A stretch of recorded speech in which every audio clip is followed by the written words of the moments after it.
Sir.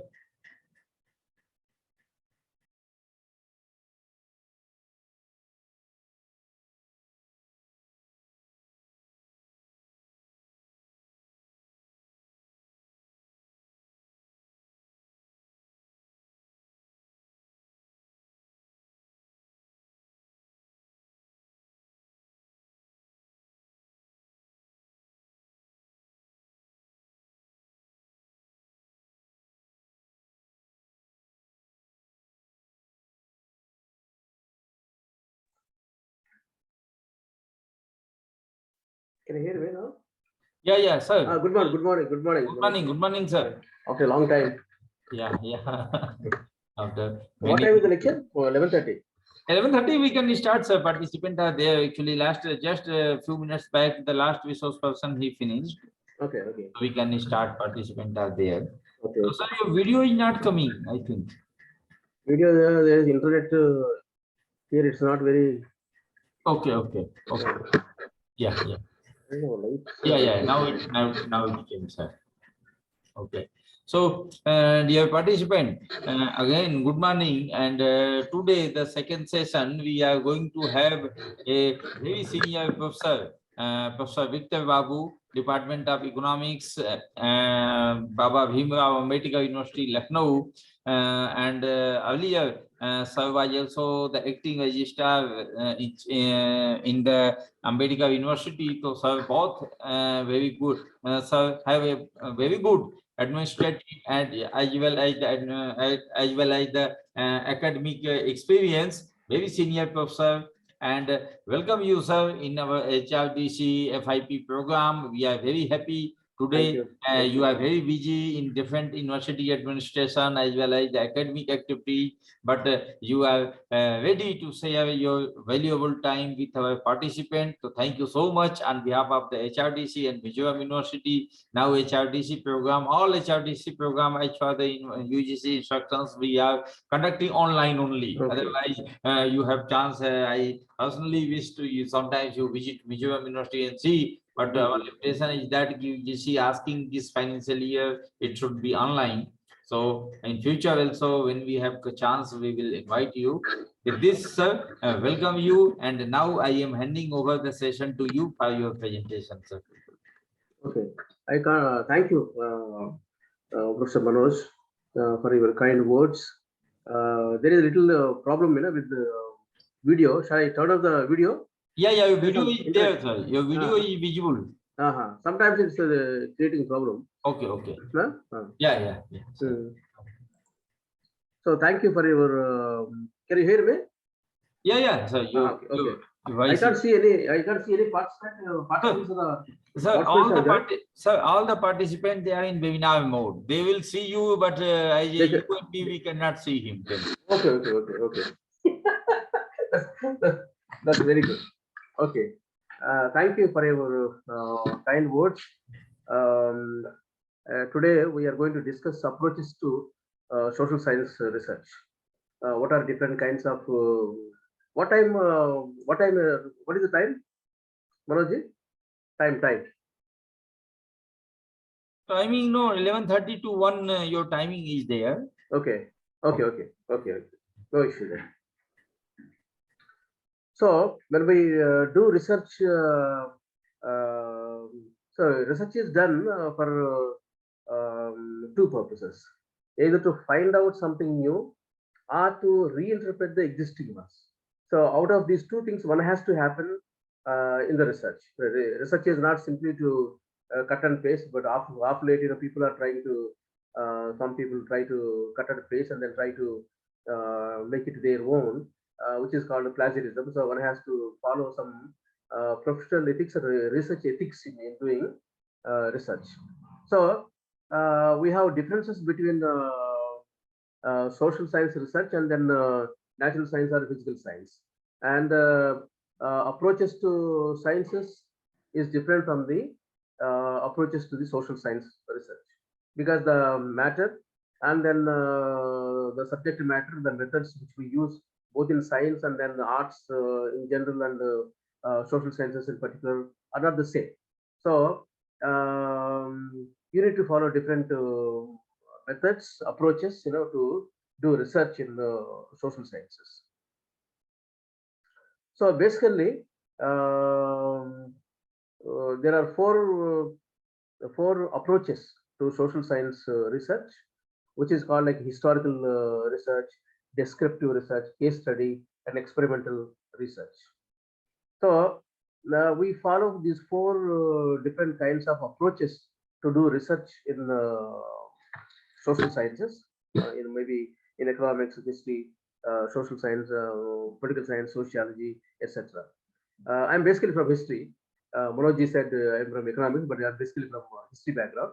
And in economics, we use quantitative data, statistical methods, so many methods to do research.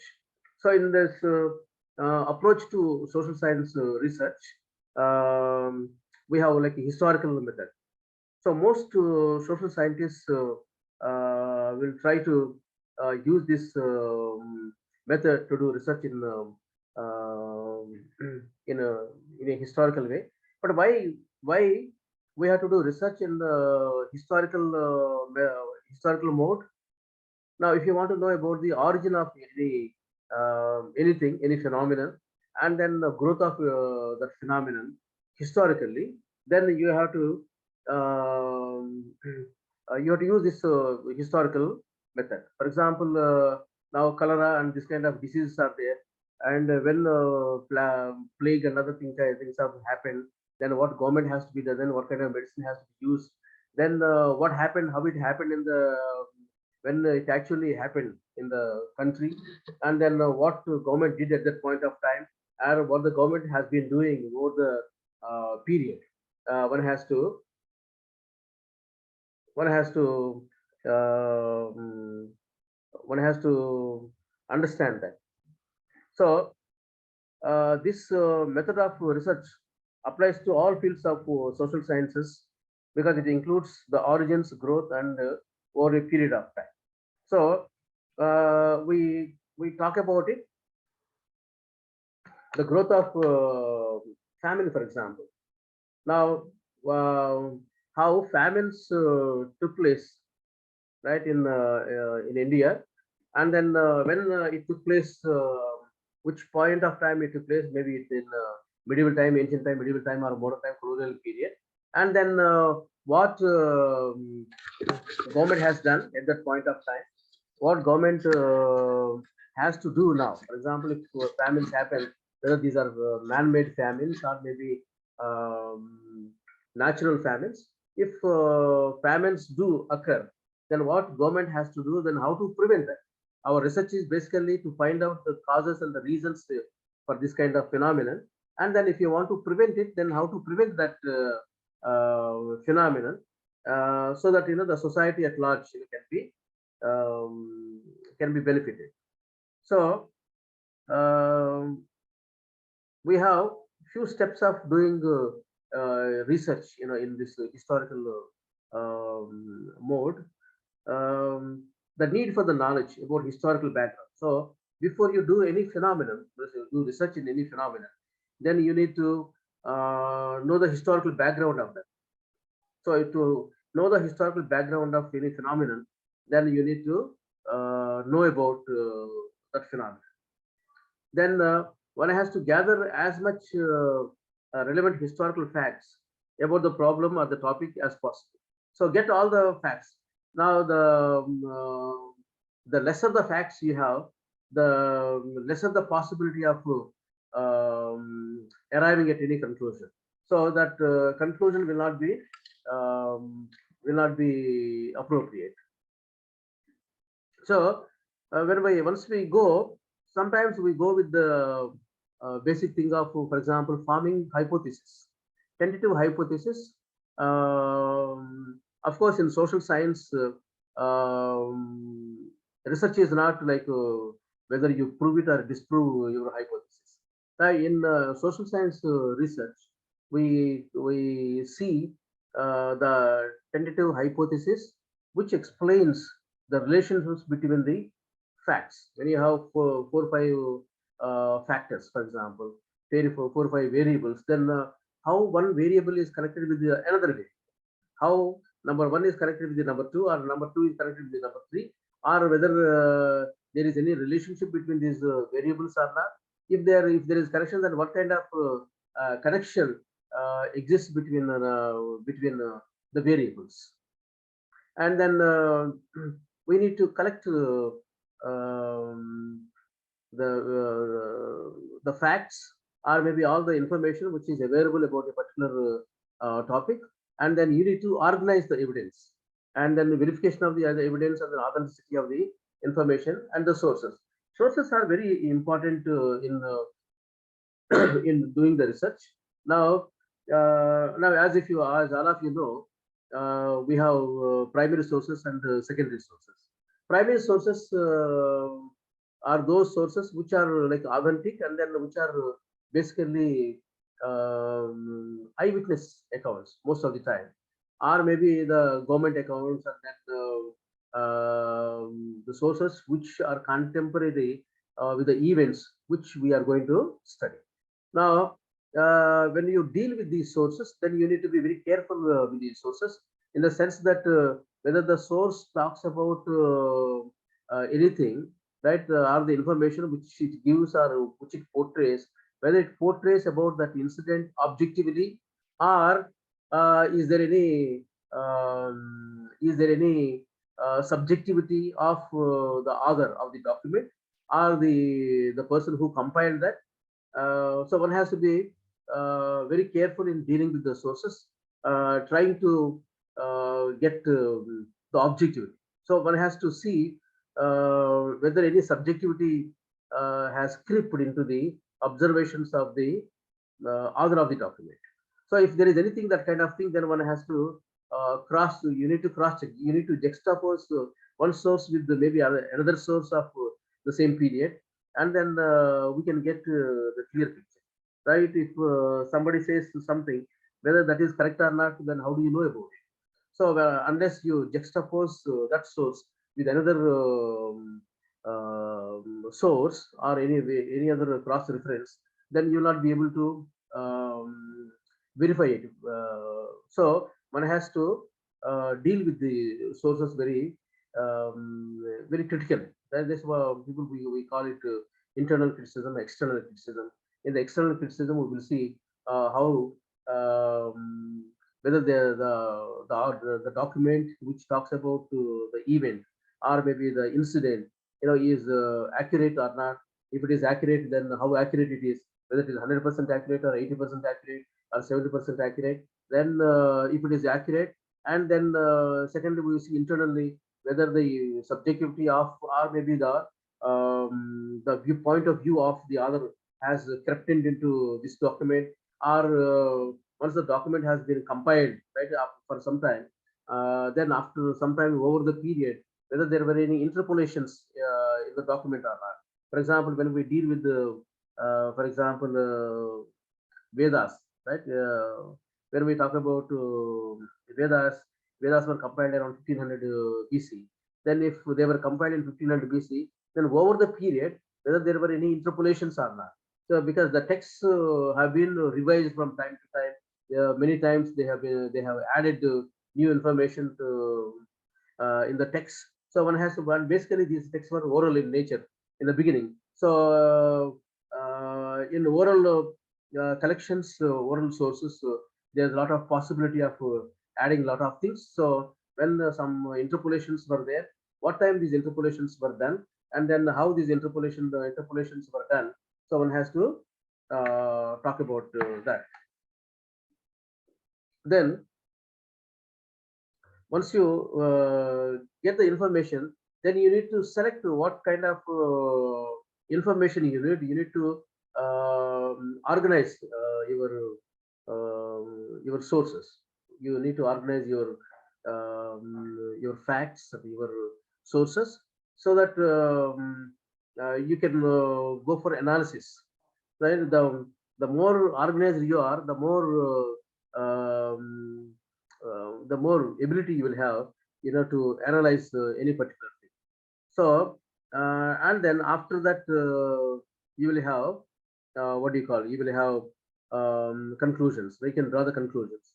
Now, depending on your analysis, then you will be able to draw the conclusion, of any particular issue, and then you will be able to come to a conclusion. So sometimes, but then when you draw the conclusion, and conclusions must be based on the sources, and we should not go for generalized conclusions. Sometimes people will go for sweeping generalizations. When you go for sweeping generalizations, there is possibility of missing some particular things, and then you take one thing and two things, and then you generalize for one thing. Now that's why we talk about taking more samples. The higher the sample, right, the more the applicability of that sample and conclusions to your this thing. Then secondly, we have the descriptive method, which we use in social sciences. It is used to obtain information about the status of the research issues in question, and what are the various conditions which exist. So when we talk about a particular issue, for example, a labor issue, for example, labor issue in a factory, in a particular, you want to study about the productivity, right? So when we go for that,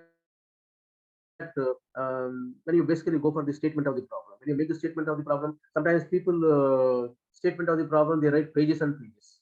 That actually statement of the problem has to be very precise, and then what actually you want to talk about. For example, you want to say labor disputes in the factory results in lower productivity. So because of the labor disputes and problems, then the productivity comes down. So then you need to identify the problem, and then how this problem can be solved. What is the solution to this problem?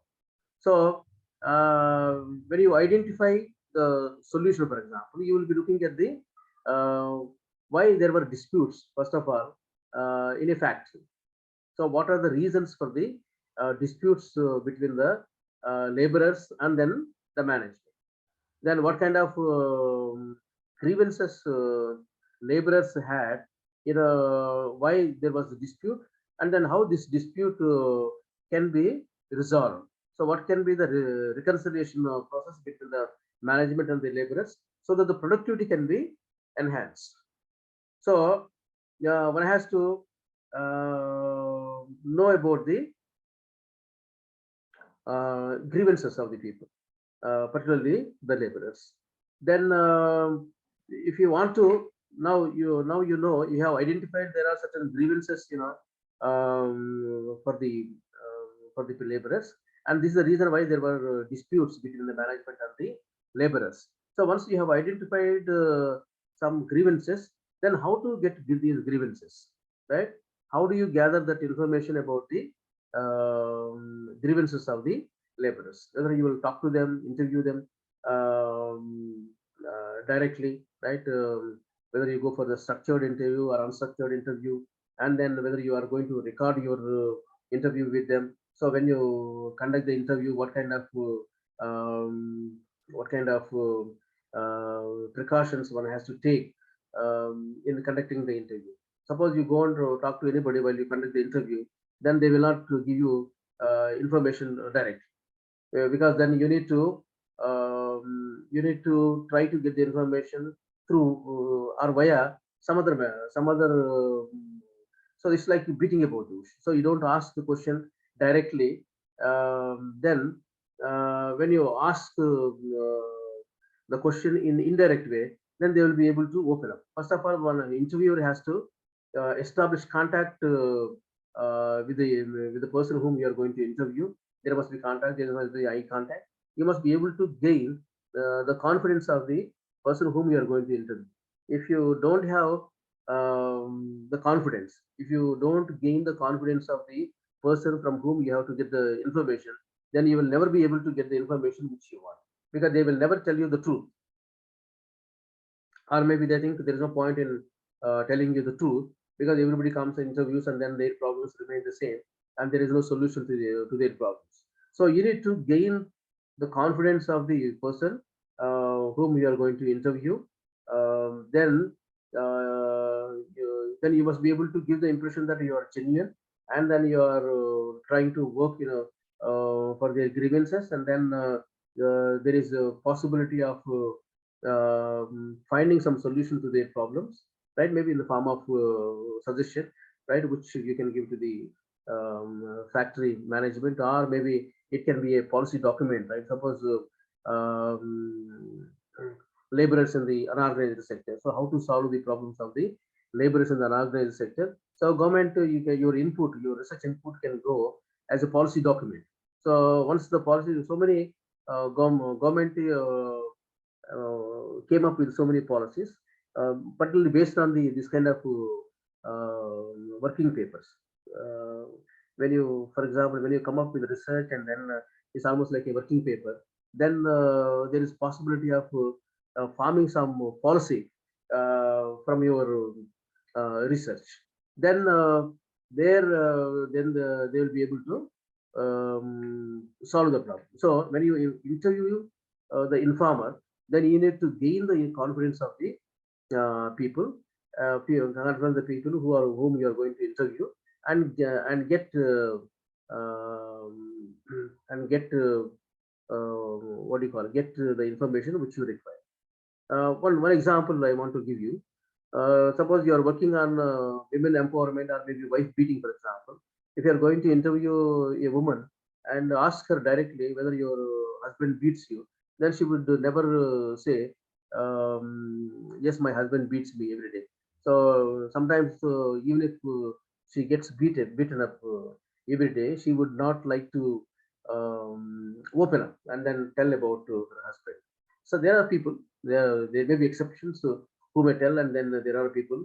We have, like, for example, domestic violence act. But then how many people actually go and file case against their husbands in the police station and file FIR against their husbands? Very few. You don't find many people going to police station and lodging FIRs against their husbands for physical abuse. So yeah, because now there are various reasons why they don't do it, although there is provision in the law, to protect themselves in the family. Maybe family pressures and societal pressures. Because of one reason or the other, they will not be able to do that. So, if you want to know how patriarchy runs, and then how patriarchy subordinates women, then if you ask them directly, then they will not be able to tell you directly. So you need to ask them indirectly. For example, if you ask them in your neighborhood, for example, are there any husbands, or are there any wives, who get picked up? Then I think they will, maybe I think they will be free to talk about neighbors first, very, very free. Then, right over the, I mean, in the process, then you can talk about herself. You can talk about her own case. Then maybe I think after opening up, sometimes they will be able to. Okay, this is how you have to gain the confidence of the informer, and then you need to get the information. So once this is also once you go for the interview method. So this is the one of the methods. Maybe you can focus on the group. For example, you want to interview some people, or you want to get the information about women, for example, women as a group, or laborers as a group, or maybe you want to have some distinction of like group ABC, for example, or maybe even within the laborers, technical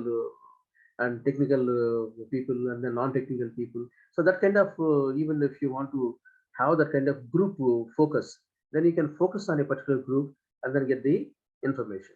So we need to identify the target population. What is the target population, and what could be the sampling of our research? So in the sampling, suppose you have 1,000 laborers, or maybe 2,000 laborers in a factory, and there are problems. Then you want to know about what are the problems you need to increase the productivity in the factory. Then naturally, it becomes very difficult to interview 2,000 people. So you need to go for the sampling of the populace, and then whether you will be able to interview all people, or you want to interview the members of the union, for example, whether they had a union or not. If they had a union, then you want to talk to only the union, or you want to talk about few selected people within the fact. Or maybe you can take different socio-economic backgrounds, even of the laborers. Maybe cost is one thing, economic factors is anything, or maybe like a rural urban area, people who live in rural area of the same laborers, and who live in urban area. Then what kind of problems they face at home, and then what problems they have with the management of the factory. So these are the things which you can ask them, and then you'll be able to get the information. So you need to design the procedure for the information collection. So in this process, then who will collect the information, and how will how will the information will be collected? For example, whether you want to collect the information on your own, or you want to deploy somebody, like we sometimes when you get a project, then you take one research fellow, project fellow, research fellow, who can be given the task of collecting the information from the informants. Now, if you are not going directly on your own, then if you're going to deploy somebody, then naturally, then we must be able to tell him what could be the sampling size of the information, then whom he should talk to, then how much time he should talk to, then whether he must go with the what do you call like a structured interview. If it is structured interview, then how he must collect the information, whether he must use paper and pen, or he must use audio visual system where he can record the response of the people, and then how to collect that information. Then we need to train him or her so that they will get the information, they will gain the confidence of the informant, and then they will collect the information. So once they collect the information and then bring it to us, then naturally we have to systematize the information. You need to before you analyze the your information and come to your conclusion, then you need to systematize the information. What kind of information you brought, whether it is statistical information or only like qualitative information which they gave. If it is statistical information, whether then we have to use some statistical method so that information can be processed, and then results can be obtained, or it is only simply information which can be analyzed without using this. So if information is very heavy, whether you go for some quantitative methods, by using this quantitative method, then what kind of conclusions you can draw from this thing, and then you can come to a conclusion, then draw the conclusions. So what has to be concluded, and how this conclusion can be used to solve the problem, one has to do it. One has to do it. So this kind of descriptive approach is based on survey studies. For example, school surveys, job analysis. In the school, for example, then if you want to look at any school system, whether a school works properly or not, then you look at the school, and then whom to interview. For example, pass percentage is low in a particular government run school, and then compared to private schools. In private schools, pass percentage is very heavy and people are getting good ranks, but then in government run schools, pass percentage is very low, and then sometimes ranks are very few. So you need to know the reason why government schools are not able to do well in the examinations. Then you have to find out what kind of teachers they had, and then what kind of classes they have, and then why private schools do better and perform better than government schools. So what are the factors involved in this kind of thing, and then how that problem between the private sector and government sector can be bridged. The gap between these two school systems can be bridged. Or maybe we can use this descriptive analysis for the job analysis, for example. We gather information um, in training, for example, in training a program for a particular job. For example, if you want to train some people in a particular job, then what kind of job uh, they are going to do, and then what are the job work nature, jobs nature, what kind of nature the job carries, and then how to fulfill the, or maybe do the justice to the job which they are going to occupy. Then we can also use this system for documentary analysis. For example, this is also closely related to historical research and deals with the documenting present situation. Now, sometimes information has to be gathered, it has to be documented. Now, once you document the information only, then you'll be able to go for the document analysis. Now, once you document any particular phenomenon, then this phenomenon then can be put to analysis. So the whole document contains about a particular phenomenon or particular topic, and then this document analysis you can go for it. For example, census are a good example. Now census are compiled by government agencies, particularly Government of India conducts agencies, conducts census operations once in every 10 years. Now you can find out so many things like socio economic and literacy rates, and so many issues you can find out from the data census. Now it's not that data census will give you 100% foolproof information, because even when people go to collect the data in census, people sometimes will not be able to give accurate information. So there is every time possibility of maybe, for example, 10% to 20% variation or 20% discrepancy between the data which you get in the census records and then the reality. So that reality, the gap between the reality and then the document, can be bridged, right? If you think it doesn't really reflect the reality, ground reality, in other words, then what you can do is you can conduct your own interview, you can collect the information and then see whether there is any discrepancy or not. If there is a discrepancy, then in what way discrepancy exists between the reality and then the document, and then how that gap can be bridged, whether by conducting the interview or by juxtaposing your document with other documents. For example, census operations are there, or maybe some other research which was conducted by maybe some university, some institute about the same topic, right? In a particular area, for example, the socio-economic conditions of a particular tribe, for example, right? What does the census documents say about a particular tribe? And then what, for example, anthropological and then ethnic studies talk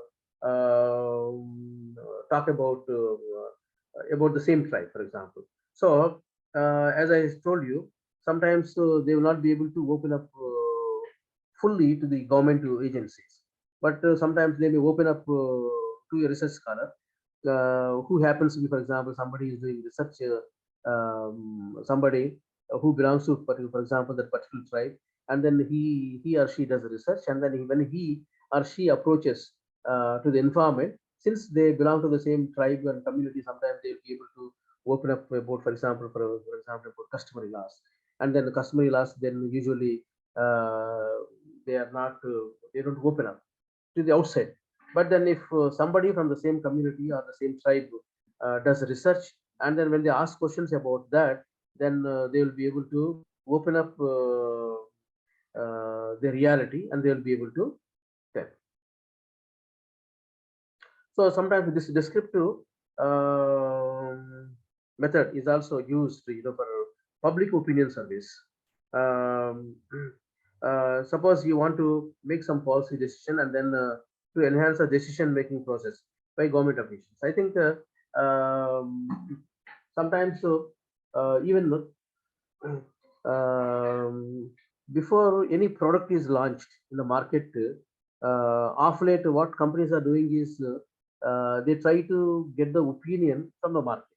Suppose we launch a product, then what kind of response would be there for a particular product?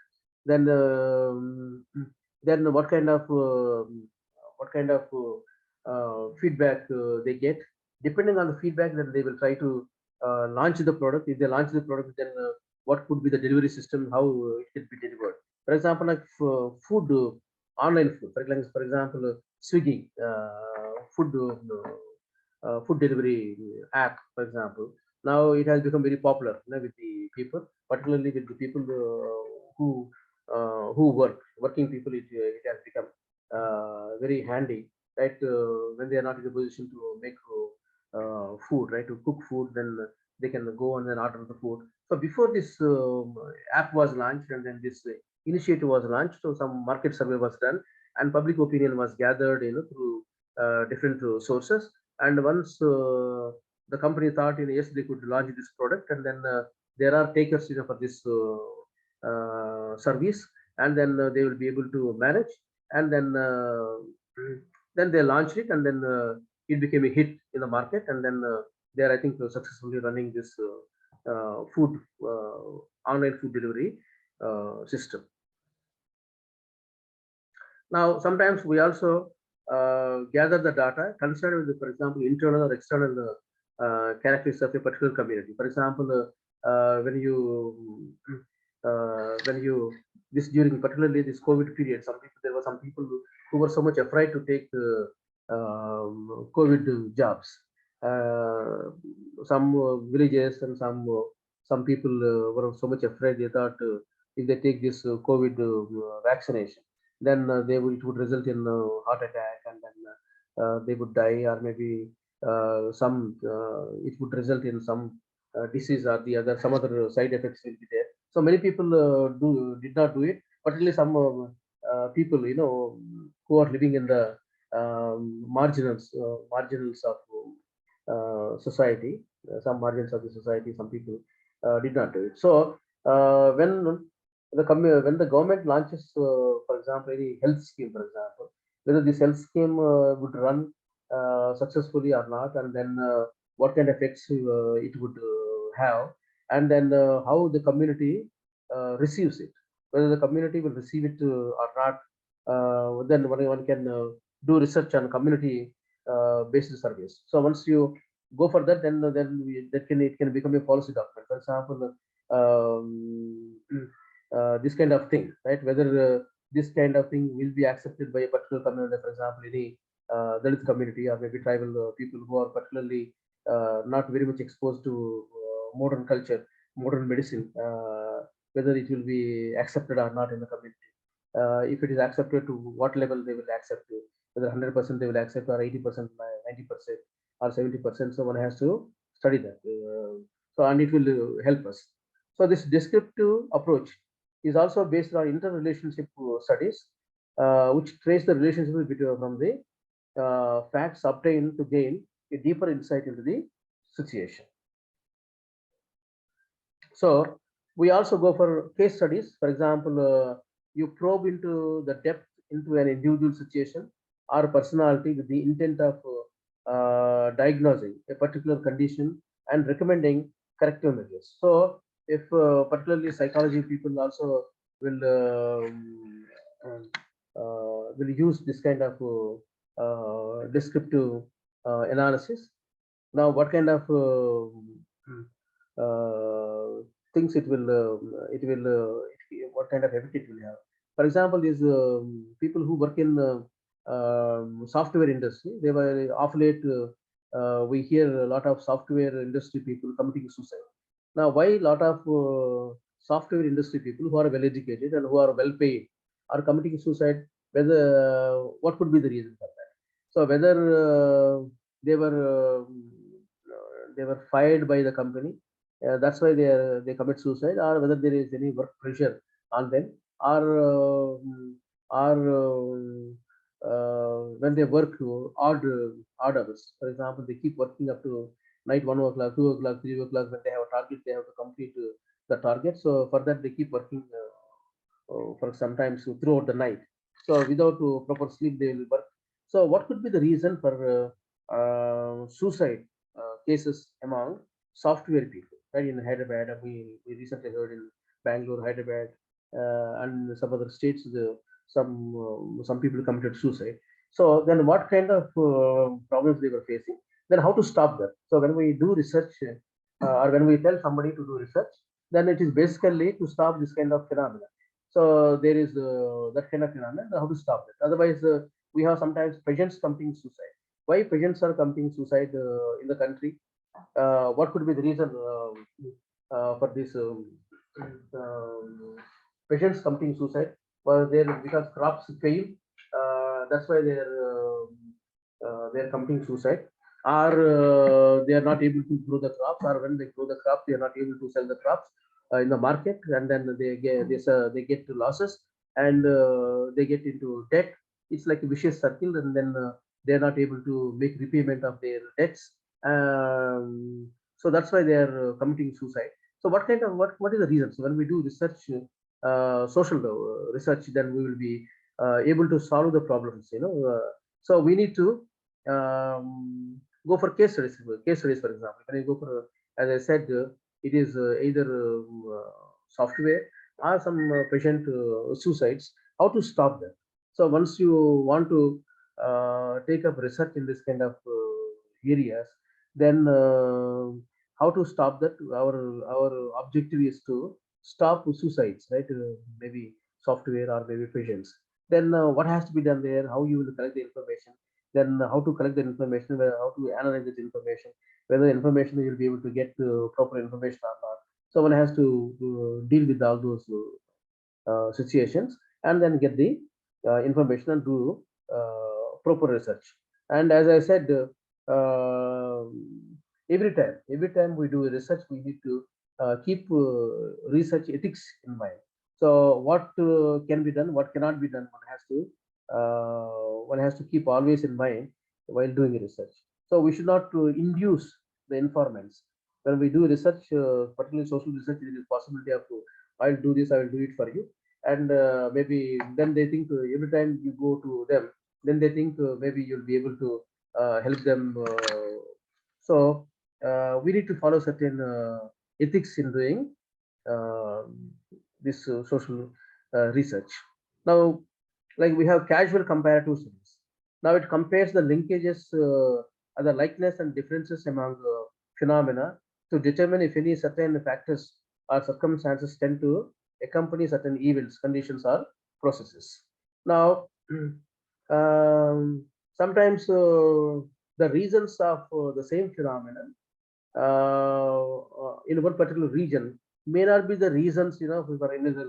For example, in Telangana and Andhra, if patients commit suicide, what could be the reasons? And if patients commit suicide in Maharashtra region or Vidarbha region, then what could be the reasons? It may not be sometimes the same reasons. There may be regional variation, between these two phenomena. Phenomenon is the same, right? Phenomenon is the same, result is the same, and then our objective of our research is the same. How to stop these suicides among the patients, particularly these death related suicides. So then, what could be the reason for this thing? And is there any regional variation between these two, right? Between the south and then the northern region, uh, could there be any difference between the regions? And if there is regional difference, then what are those reasons? So what prompts them, people in North India, and what prompts patients in South India to take this extreme step of ending their lives, and then how to stop them? And also, like for example, correlation. Now it determines the extent of the relationship between the two or more variables. When we are doing research, so whether there is any correlation between one variable and another variable. So, for example, whether there is if death is one variable, and then suicide, whether there is any relation between death and then suicide, or there is correlation or not. If there's correlation, what to what extent it is there, or maybe some societal pressures, family pressures, or maybe responsible social responsibility of the household. For example, if a patient has got three, four children, and then what kind of pressures he had. If he had two children, then what kind of pressures he will have. Or if he had daughters, then what kind of problems. If he had sons, then what kind of problems he will have. So we need to look at different variables and see whether there is any um, correlation between one variable and another variable. Now, this descriptive approach is also based on development studies which are concerned with the existing status and the interrelationships of phenomena and the changes that take place as a function of the time. Now, over the time period, now farmers taking, for example, the debt is not new, and they have been taking, for example, most middle class farmers, used to take loans, um, to raise crops, right? It was there right from even medieval times. As a historian, I could tell you, even the Mughals times onwards, in ancient time also, state itself used to advance loans, for agriculture, which were called Takavi loans. So if this kind of loans were extended by the state at that point of time, now whether farmers are in a position to get a loan from the banks now, if they are not, if they don't have access to the banks, for example, then why they have to go to private people to raise the loan? And when they go to the private people, then what kind of problems they face? Whether conditions of loan are the same between the bank and then private agent, and from the private people or organizations, they take money, and then what problems they face. For example, now recently online loan apps, lot of online loan apps have come to the market, and then they advance loan very easily without lot of documentation. Right, on a phone call, they will give 10,000 rupees, 20,000 rupees to anybody. Just you one phone call, they will extend the loan of 10,000 rupees, 20,000 rupees. Then afterwards, they start collecting in lakhs of rupees. Right, every time they keep talking to you, they keep phoning you, and then they will threaten you. Then there are a lot of people cases where they said they will upload nude photos of people who took loan, and then there are people who committed suicide in different states. The government also has come down heavily recently, and then RBI also gave some guidelines, for the online loan apps. Some online loan apps have also been shut down by the government because they are harassing the people, and then they are not only charging high interest rates, but also harassing people with this kind of threats that they would expose them, to family members and to the society at large. And then many people committed suicide. Many families, to tell you, families also committed suicide. So our research, when we do social research that we must be able to come to a conclusion and tell the people how to stop this. So to stop this, then how do we gather information from them, and then how do we systematically analyze that information, and then how we can draw the conclusions between various phenomena, and whether our conclusions or suggestions can be used as a policy matter, policy document. Okay? If you make certain recommendations, these recommendations must be like in the form of a policy document, right? Suppose the government wants to stop this online harassment of people who are taking loan, and then stop suicides. So if government has to frame certain legislation or guidelines, then what kind of guidelines government has to come up with? So our research, when we do research, and then our conclusions, our suggestions must go into that kind of policy, or maybe a piece of legislation which tries to prevent suicides of the people who borrow online loans or maybe other kind of loans. So this kind of research, helps in conducting, in solving a lot of social issues. right? And then we have another case study thing. A case study is one of several ways of doing research, whether it is social science related or even socially related, right? It is an intensive study of a single group, incident, or a community. Now, a case study, all of us know, is a method of exploring and analyzing the life of a single social unit, be it a person, right? You can, as a case study, you can take one person and then study about him, right? About his, for example, his life, right? Or maybe about a family, or about an institution, or about cultural group, or in an entire single community, right? So you can use this method to study about any of these categories of people, and it's a way of organizing social data so as to preserve the character of the social unit. So it is an approach which views any social unit as a whole. So when we do research about a particular event, for example, then sometimes you think it is like biographical study. Uh, for example, when you want to know about Mahatma Gandhi was a great leader, who fought for the independence of the country, or like Sardar Vallabhbhai Patel.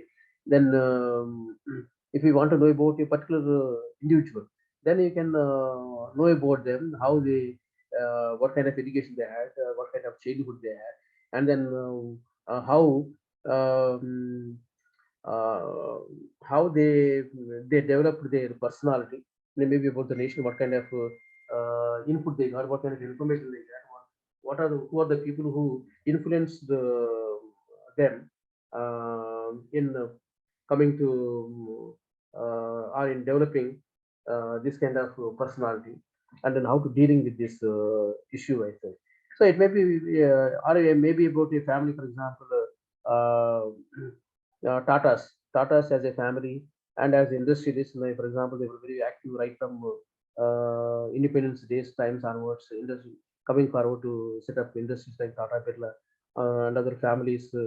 Then, if you want to study about that kind of family, then industrial family, any industrial family, then one can do research and then find out how that family contributed to the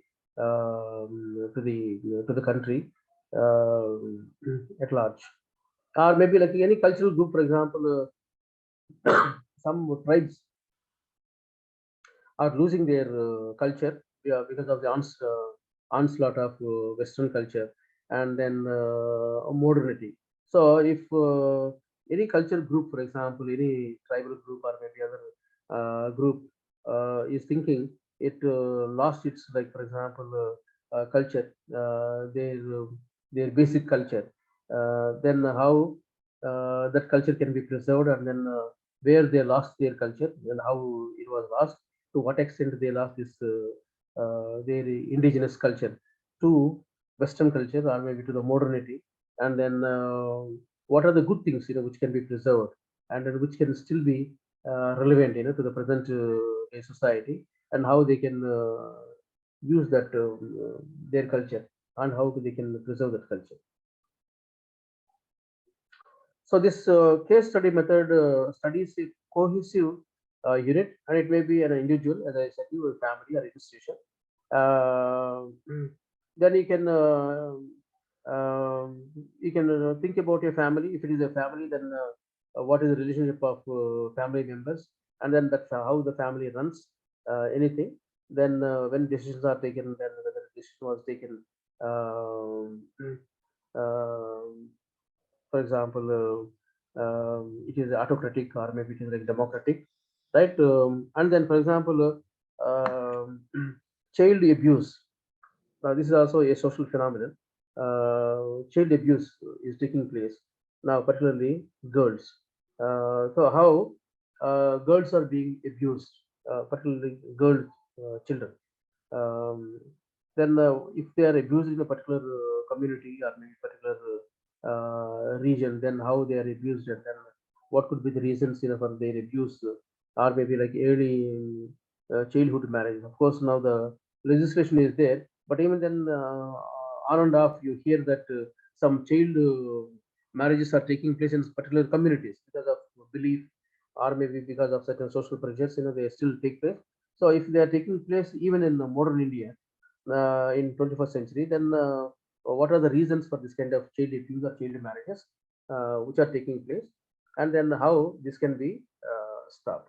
Or maybe like, for example, violence against women. Now violence against women is increasing of late.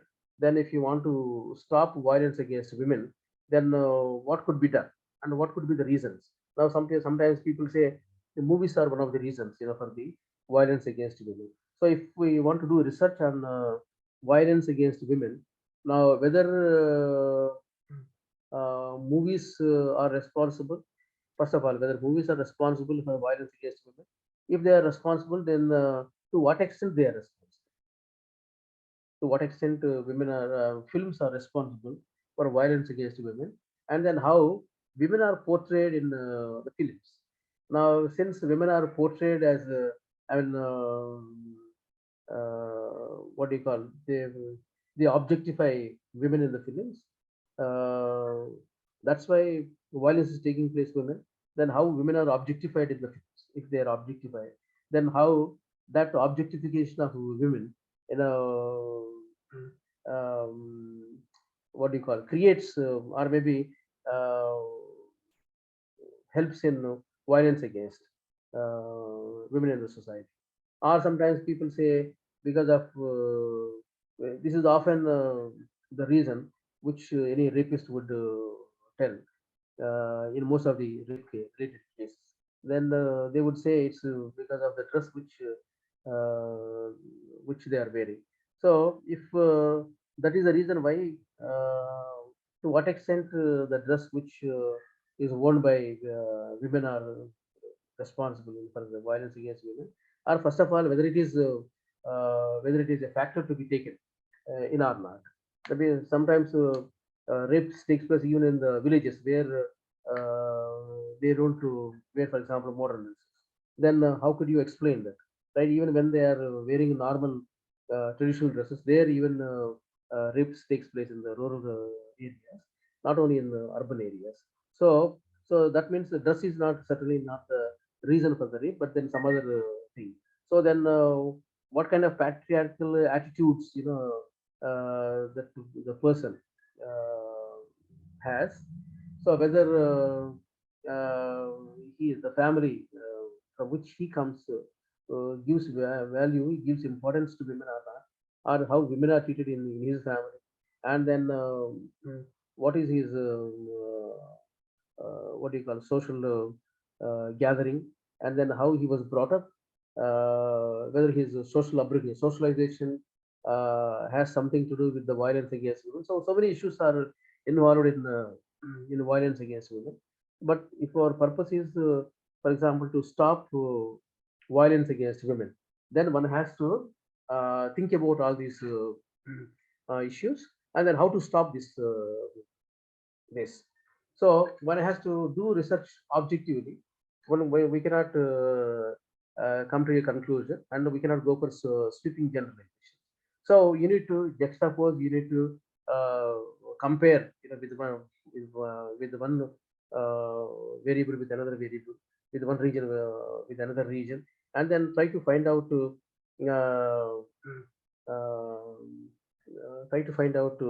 solution for that. For example, even during the Corona period, there were a lot of cases of there were a lot of cases of solitary confinement. Some people did not come out for a long time. For example, 1 year, did not interact with anybody, and then they did not come out. They were afraid if they come out, they would be infected and they would die. So many people lived in confinement. So when they lived in confinement, some people became what do you call it? It's almost like some people became mad. Uh, then they have to be taken out. Some people did not come out for months together.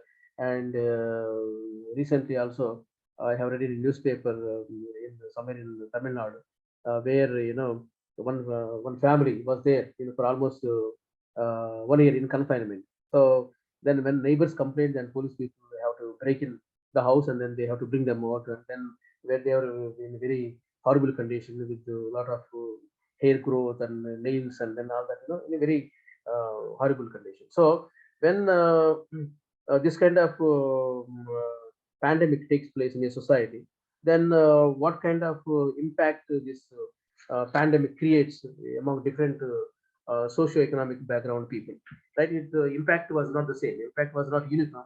It had different impact on different segments of the population. So, what kind of impact it had on, for example, migrant laborers, right? All of us were witness to migrant laborers. When lockdown was announced, then migrant laborers, moved from one place to another, and then they did not have proper transport.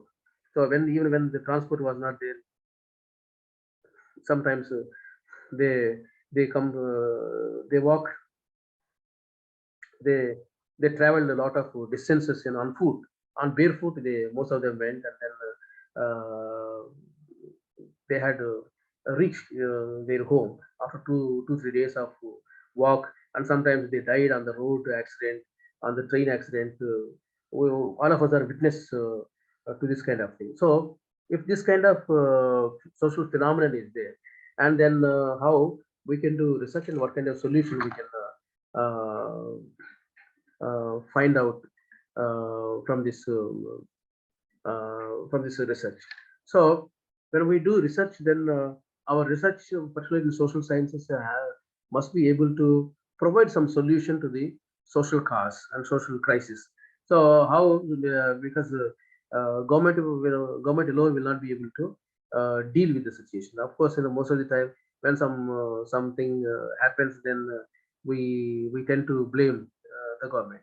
But then new phenomenon, for example, when the new crisis comes, then society at large, the civil society, work for during this crisis also. Most of the time, government did whatever it could, to alleviate the problems of the people during Corona crisis. And at the same time, civil society and many people also donated a lot of money, and then they distributed food to the people, even people who are on run and who were traveling, and they took care of them. And then many the society at large, civil society has come up and then took care of a lot of people during this crisis. So when this kind of crisis comes, and then what could be the reasons? For example, what kind of effect this had on productivity, or maybe like handicrafts, for example.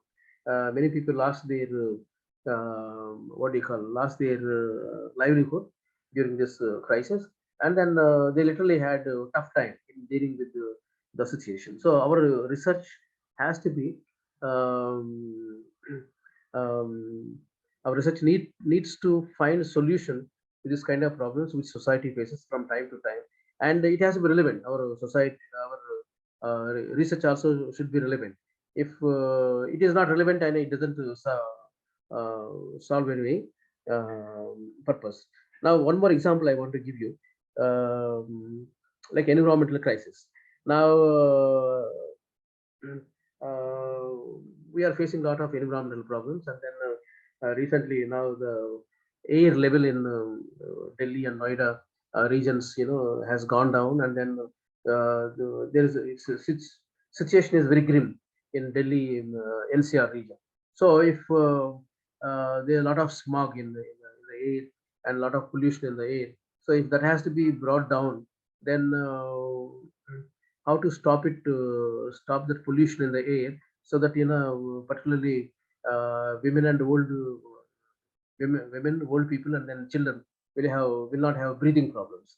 Now we are told that a lot of people have breathing problems in Delhi and other regions. Then what kind of things have to be done there? If now we are told stubble burning is one of the reasons for pollution in the Delhi and other Punjab regions. So if that is the reason, then what has to do? Government is asking them, patients particularly, not to burn the stubble in those regions. But then success is not very good. So if we have to stop that. What do you call? If you want to stop that air pollution, then what civil society also has to do. Then how to, what kind of awareness we have to create. It's not only by legislation. Sometimes people don't listen to the legislation.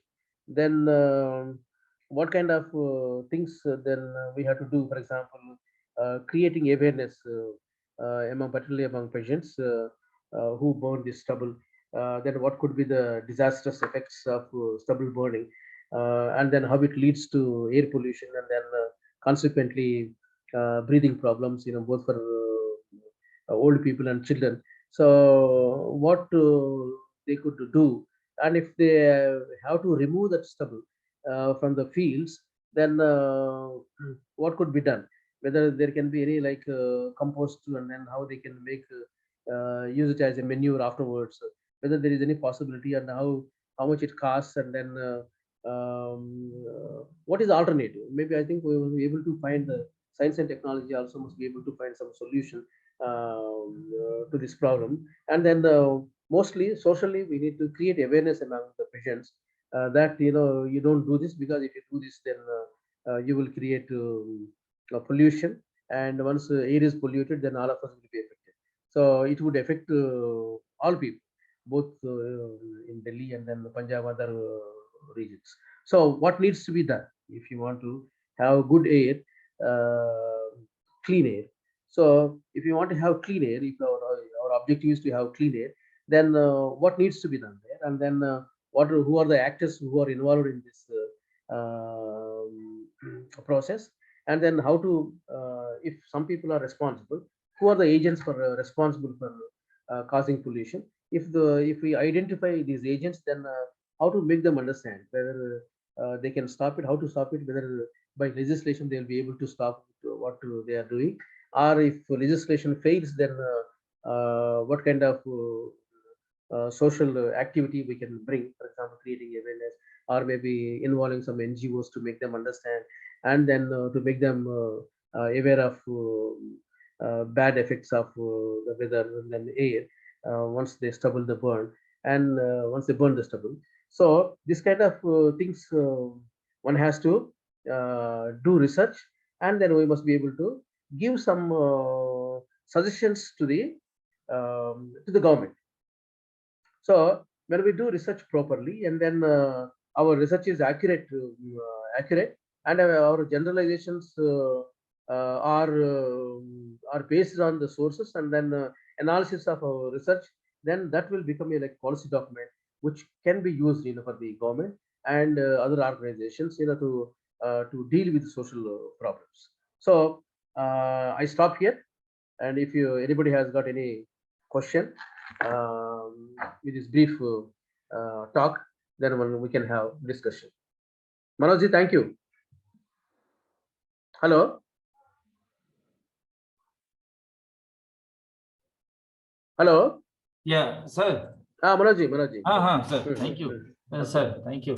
So, thank you so much, sir, for sparing your valuable time and giving your very informative lecture to our participant. So, thank you so much, sir, for your kind time and expertise with our participant. Yes, social science play very important role for the societal development. And I'm extremely sorry, sir. I was a little confused about your department in beginning. No issue. But basically you are from history, so that's from my mind. Okay. Economics. You're thinking economics. So I